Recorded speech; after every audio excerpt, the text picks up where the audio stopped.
Halo, perkenalkan, nama saya Marcelino Excel Sky Kangalo dari jurusan Psikologi semester 7. Kali ini saya akan membawakan satu materi,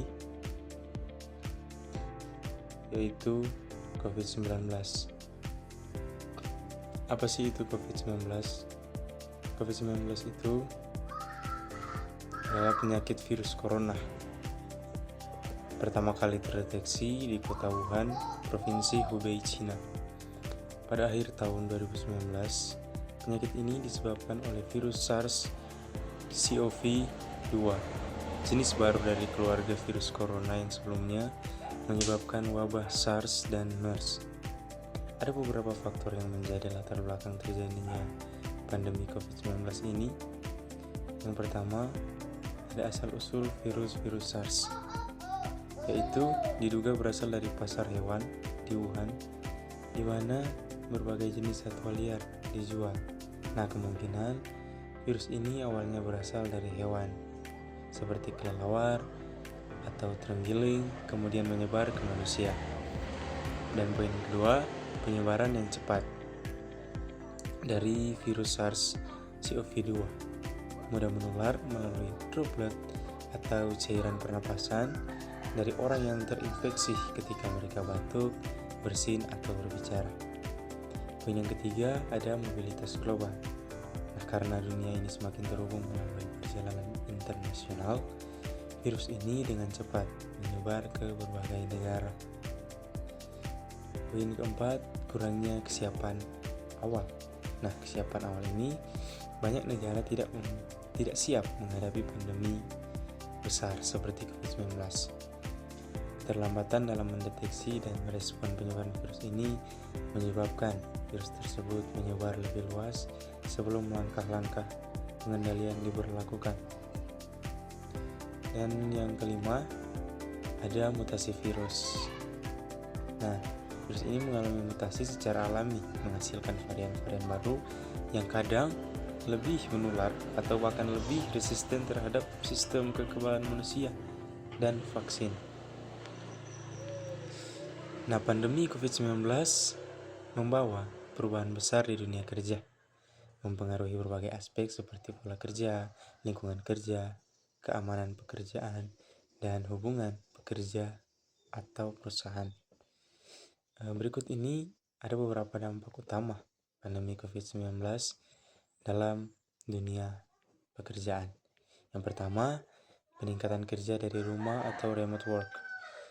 Nah, banyak perusahaan yang menerapkan kebijakan kerja dari rumah atau work from home untuk meminimalkan risiko penularan. Hal ini mengubah cara kerja, pola komunikasi, serta cara perusahaan mengelola produktivitas dan kolaborasi karyawan. Yang kedua, ada penggunaan teknologi digital yang meningkat. Pandemi mempercepat adopsi teknologi digital seperti platform pertemuan daring atau contohnya Zoom, Microsoft, atau Teams, dan alat kolaborasi online. Solusi dan langkah yang dapat dilakukan sebagai CEO dalam menerapkan kebijakan kerja yang fleksibel yaitu mengimplementasikan kebijakan kerja dari rumah bagi karyawan yang dapat menjalankan pekerjaannya secara daring, dan memperkuat protokol kesehatan dan keselamatan, menyediakan peralatan pelindung diri atau APD, menyiapkan area kerja yang lebih aman dengan jarak fisik, menyediakan fasilitas rapid test atau PCR, menyediakan dukungan kesehatan mental, mengadakan program kesejahteraan mental, memberikan cuti tambahan, meningkatkan infrastruktur teknologi, menginvestasi dalam alat dan platform digital, memastikan keamanan data yang diakses dari jarak jauh, merancang sistem evaluasi berbasis hasil atau outcome based, fokus pada hasil kerja daripada jam kerja, menyediakan metrik yang adil dan transparan, memberikan bantuan finansial atau kompensasi, menyediakan insentif tambahan, memberikan kompensasi tambahan atau bantuan kesehatan, mengembangkan rencana bisnis yang fleksibel, mengantisipasi ketidakpastian dengan rencana darurat, dan yang terakhir fokus pada inovasi produk atau layanan yang relevan dengan situasi pandemi. Masuk pada kesimpulan, pandemi COVID-19 ini telah membawa perubahan besar dalam dunia kerja, terutama dalam hal pola kerja, kesehatan fisik dan mental, serta tuntutan akan teknologi. Sebagai pimpinan perusahaan, menjaga kesehatan dan keselamatan karyawan adalah tanggung jawab utama. Dengan menerapkan kebijakan yang adaptif dan berfokus pada kesejahteraan karyawan, perusahaan dapat bertahan dan bahkan berkembang di tengah situasi krisis.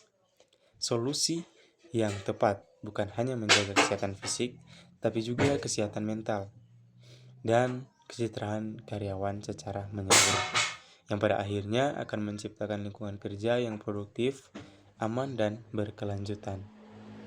Sekian paparan materi dari saya. Diucapkan banyak terima kasih dan shalom.